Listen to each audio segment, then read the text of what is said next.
કેમ છો મિત્રો? Welcome to our YouTube channel.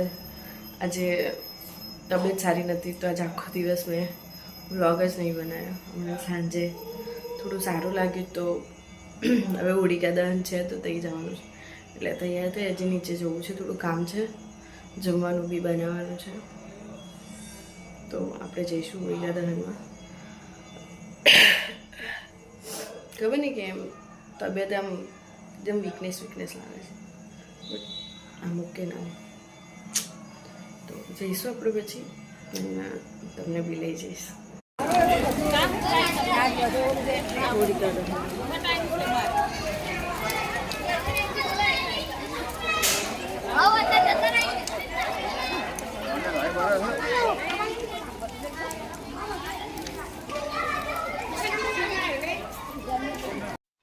કેટલો પ્રકાશ છે, એટલી ગરમી લાગે છે.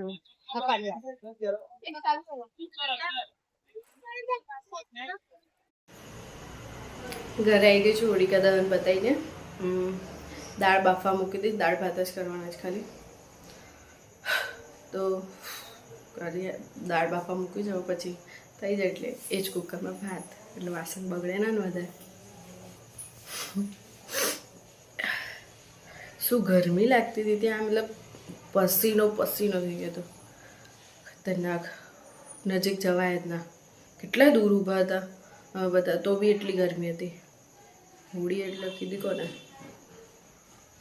પણ તો બી થોડી વાર તો ઊભા રહ્યા, કે એવું બધા કહેતા હોય છે કે જ્યારે હોળી પ્રગટે ને ત્યારે ઊભું રહેવાનું, એમ ત્યાં પીઠ પાછળ કરીને ઊભા રહો, આમ સીધા થઈને ઊભા રહો, આમ તમારી બધી બીમારીઓ દૂર ભાગી જાય, તમારા અંદર જે નકારાત્મકતા હોય એ બધી દૂર જતી રહે એવું કહે છે.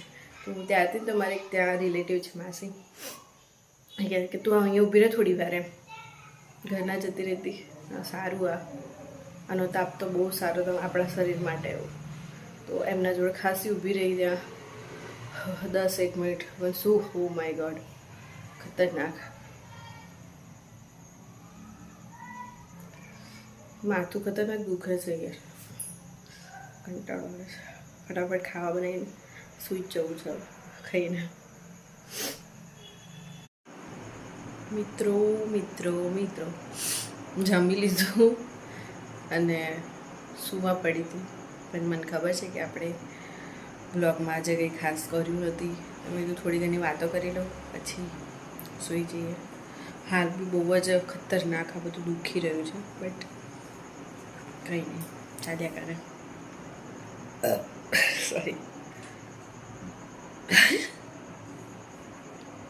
હું હજુ હોળિકા દહન માટે ગઈ હતી ને, તો ત્યાં કેવું હોય કે મતલબ અહીંયા હું જ્યાં રહું છું ત્યાં એ રીતનો રિવાજ છે, મને બી નથી ખબર ખાસ, પહેલી જ હોળી છે અહીંયા મારી.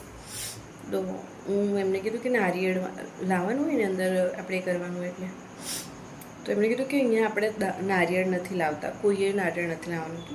અહીંયા જે પૂજારી હોય છે ને એમના તરફથી બધાના માટે નારિયેળ હોય એ જ મૂકે છે, આપણે નહીં લાવવાના.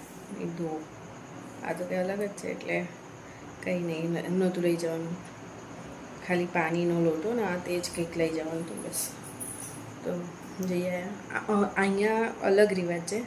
પછી મારા પિયર સાઈડ, મારા પિયર જ્યાં ગામડું છે ત્યાં બી અલગ રિવાજ છે, કે ત્યાં પહેલાં છે ને બધી લેડીઝો જ્યારે શું કહેવાય હોળી પ્રગટે ને ત્યારે બધી ગામની લેડીઝો જાય, ત્યારે એ લોકો પાણીનો લોટો ભરીને ના જાય. એ વખતે એ લોકો ખાલી બસ પૂજાની સામગ્રી લઈને જ જાય, અને પછી જ્યારે જમી કરીને પછી બધી લેડીઝો ભેગી થઈ અને પાણીનો લોટો ભરીને પછી જાય, અને પછી આમ ગોલ ગોલ ફરે. તો એનો મતલબ એ હોય છે કે હોળીને શાંત પાડવા જાય એ લોકો. ત્યાં એવો રિવાજ છે.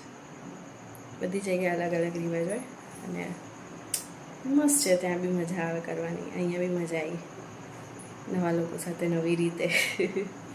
પછી એક ત્યાં મારા રિલેટિવ છે, એમનો છોકરો છે, મને કહે છે, એટલે કે અમે કંઈક વાતચીત કરતા હતા, એ મને કહે છે કે તમે બરોડાવાળા છે ને મેં બહુ બોલો એમ. કીધું એટલે તો કે તમે અત્યારે આવ્યા ને ત્યારે એમ પૂછ્યું, એને મને કંઈક પૂછ્યું હતું, તો મેં કીધું મેં હમણાં જ આવી એમ.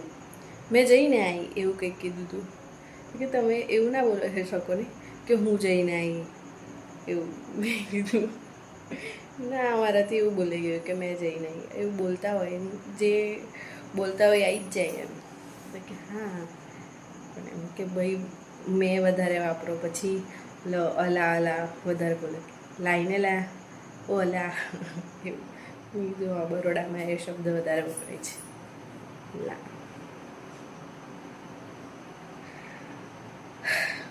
તો હવે આપણે સૂઈ જઈએ, કાલે બીજી થોડી ઘણી વાતો કાલે કરીશું. હવે કાલે બી જવાનું છે, જોઈએ છે હવે શું થાય છે. તો આજના માટે આટલું જ. સોરી આ વ્લોગ થોડો શોર્ટ હશે પણ ચલાવી લો. તબિયત સારી નથી, કંઈ જવાય એવું હતું નહીં, જેટલું બતાવ્યું એટલામાં ખુશ રહેજો. I am trying to my best. Okay, તો આજના માટે આટલું જ. કાલે ફરી મળીશું નવા બ્લોગ સાથે. જય અંબે, રાધે રાધે. આપણી ચેનલને લાઇક, શેર, કમેન્ટ અને સબસ્ક્રાઈબ કરવાનું ના ભૂલશો please. I want to support, મતલબ બહુ જ જરૂર છે સપોર્ટની. પ્લીઝ ગાઈઝ, પ્લીઝ મારા મિત્રો. તો ચલો, જય અંબે, રાધે રાધે, શુભરાત્રિ, ટાટા.